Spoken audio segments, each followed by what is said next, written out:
কথা বলে নেবো আরও একবার আমাদের প্রতিনিধি পার্থপ্রতিম ঘোষ আমাদের সঙ্গে রয়েছেন।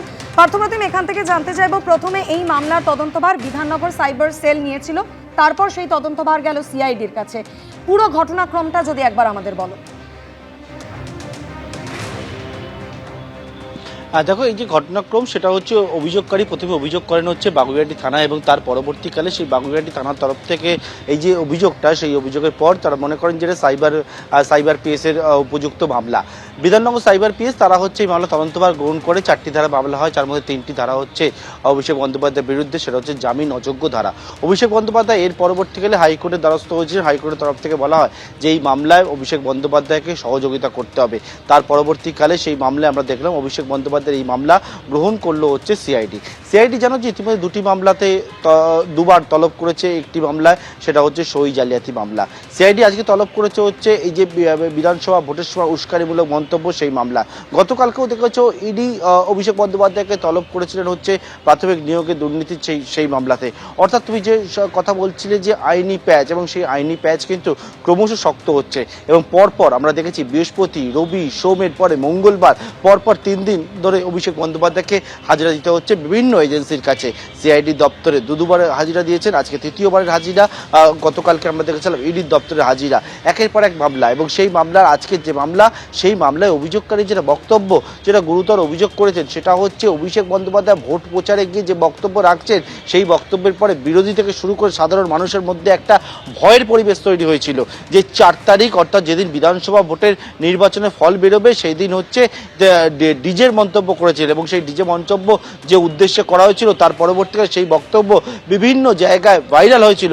এর ফলে কিন্তু জনমানবের মধ্যে একটা বিশৃঙ্খলা তৈরি হতে পারে, ল অ্যান্ড অর্ডার সমস্যা হতে পারে, এই রকম একজন রাজনৈতিক ব্যক্তিত্ব যদি এরা মন্তব্য করেন, এবং সেই অভিযোগের পর এই মামলা হয়েছে। আজকে সই জালিয়াতি মামলার পরে এই ভোটের সময় যে উস্কানিমূলক মন্তব্য, সেই মন্তব্যের মামলায় অভিষেক বন্দ্যোপাধ্যায়কে হাজিরা দিতে হয়েছে। ইতিমধ্যে একাধিক বিষয় অভিষেক বন্দ্যোপাধ্যায়কে জিজ্ঞাসাবাদ করা ইতিমধ্যে শুরু হয়ে গেছে, যে এই যে মন্তব্য, সেই মন্তব্য খুব সম্ভবত শুনিয়ে একেবারে অভিষেক বন্দ্যোপাধ্যায়কে জিজ্ঞাসাবাদ করা হবে। সিআইডির সূত্রে তেমনটা আমরা জানতে পারছি যে এই রকম মন্তব্য করার কারণ কি, এই রকম মন্তব্য করার উদ্দেশ্য কি, এই রকম মন্তব্য যে করা হবে সেটা কবে ঠিক হয়েছিল, কেন করা হলো, তিনি জানতেন না যে এই রকম মন্তব্যের জন্য তার বিরুদ্ধে যে আইন বিরুদ্ধ মন্তব্য, এইরকম অনেকগুলো বিষয় সিআইডি সূত্রে খবর তারা কিন্তু জানতে চাইবেন অভিষেক বন্দ্যোপাধ্যায়ের কাছ থেকে। ইতিমধ্যে অভিষেক বন্দ্যোপাধ্যায় সিআইডি দপ্তরে 4 তলায় সিআইডি জিজ্ঞাসাবাদের মুখোমুখি হয়েছেন। অবশ্যই জিজ্ঞাসাবাদ কতক্ষণ চলে সেদিকে আমাদের নজর থাকবে। পার্থপ্রতিম, তুমি আমাদের সঙ্গে থাকো। হিন্দল, তোমার কাছে জানতে চাইবো, যে মামলায় যে মন্তব্যের প্রেক্ষিতে অভিষেক বন্দ্যোপাধ্যায় তিনি এই মুহূর্তে ভবানী ভবনে রয়েছেন, অভিযোগকারী ঠিক কি অভিযোগ ছিল?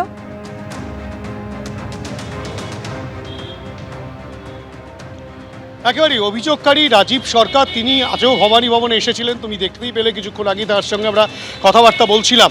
তিনি যেটা স্পষ্টত অভিযোগ করেছেন, প্রথমত বিধাননগর সাইবার ক্রাইম পিএসে তিনি অভিযোগ জানান যে অভিষেক বন্দ্যোপাধ্যায় যে ভাষায় ডিজে বাজানোর মন্তব্য করেছেন, এবং কান ঝালাপালা করে দেবো, তোমরা যে ভাষায় বোঝো সেই ভাষায় বুঝিয়ে দেবো, এই ধরনের যে উস্কানিমূলক মন্তব্য, সেই উস্কানিমূলক মন্তব্যের জেরে কিন্তু রীতিমতো অপ্রীতিকর ঘটনা ঘটার একটা সম্ভাবনা প্রবল ছিল, এবং সেক্ষেত্রে কিন্তু রীতিমতো বিরোধীদেরকে মারধর করার হুঁশিয়ারি পর্যন্ত রয়েছে, সেই উস্কানিই কিন্তু রয়েছে, তেমনটাই কিন্তু অভিযোগকারীর কথা স্পষ্ট। এবং তারই পরিপ্রেক্ষিতে তিনি বিধাননগর সাইবার ক্রাইম পিএসে অভিযোগ জানান, এবং যে মামলাটি ইতিমধ্যেই সিআইডি তদন্ত শুরু করেছে, সেই তদন্তের পরিপ্রেক্ষিতেই কিন্তু তদন্তভার গ্রহণ করার পর সিআইডি অভিষেক বন্দ্যোপাধ্যায়কে তলব করে, এবং তলব করার পর তাকে কিন্তু আজকে তলব করা হয়েছে 12টার সময়। তাকে নির্ধারিত সময় দেওয়া হয়েছিল, নির্ধারিত সময় 3 মিনিট আগেই কিন্তু অভিষেক বন্দ্যোপাধ্যায় ভবানী ভবনে এসে প্রবেশ করেন। তুমি দেখতেই পাচ্ছ ভবানী ভবনের মূল দ্বার, সেই দ্বার কিন্তু বন্ধ। এখানে ব্যাপক সংখ্যক পুলিশ কিন্তু বিভিন্ন জায়গায় মোতায়েন রয়েছে। এখানে অভিষেক বন্দ্যোপাধ্যায় গাড়িকে প্রথমে আটকান নিরাপত্তারক্ষীরা, তার পরবর্তী ক্ষেত্রে সামনে কথাবার্তা বলার পর অভিষেক বন্দ্যোপাধ্যায়ের গাড়ি গিয়ে প্রবেশ করে, এবং অভিজিৎ দাসকে বলবো দেখাতে যে ভবানী ভবনে প্রবেশ করার পরেই ভবানী ভবনের ডান দিকে রিসেপশন রয়েছে, সেই রিসেপশনে কিন্তু অভিষেক বন্দ্যোপাধ্যায় তার সমস্ত নথিপত্র দেখানোর পর তারপরেই তাকে ভবানী ভবনে প্রবেশের জন্য অনুমতি দেওয়া হয়। এই যে গোটা ঘটনার পরিপ্রেক্ষিতে অভিযোগকারী রাজীব সরকার যেটা স্পষ্টত অভিযোগ করছেন যে অভিষেক বন্দ্যোপাধ্যায় প্রচারে গিয়ে যেভাবে মন্তব্য করেছিলেন, সেক্ষেত্রে কিন্তু এই উস্কানিমূলক মন্তব্যের প্রতিবাদেই কিন্তু তিনি প্রথমত অভিযোগ জানান এবং তার পরিপ্রেক্ষিতে তিনি বলছেন বেশ কিছু তালিকা তৈরি করা হয়েছিল, সেই তালিকাগুলোও খতিয়ে দেখা হোক, তেমনটাও কিন্তু তার অভিযোগ। এবং তিনি যেটা বলছেন, আজকে কিন্তু তাকে ভবানী ভবনে ডাকা হয়নি, অর্থাৎ কিনা অভিযোগকারীকে ভবানী ভবনে ডাকা হয়নি, অভিযোগকারী নিজেই আইনজীবীকে সঙ্গে নিয়ে এসেছিলেন। আরও বেশ কিছু তথ্য সিআইডির তদন্তকারী আধিকারিকদের তিনি দিয়েছেন, তেমনটাই তার দাবি। এবং এই ঘটনার সঠিকভাবে তদন্ত করা হোক, সেই দাবি নিয়েই অভিযোগকারী এসেছিলেন। তোমাকে বলে রাখি, অভিষেক বন্দ্যোপাধ্যায়ও এসেছেন, যাকে নিয়ে ইতিমধ্যেই কিন্তু তদন্ত প্রক্রিয়া শুরু করেছে সিআইডি, তাদের তদন্তকারী আধিকারিকরা। তাকে জিজ্ঞাসাবাদের প্রক্রিয়া শুরু হয়েছে।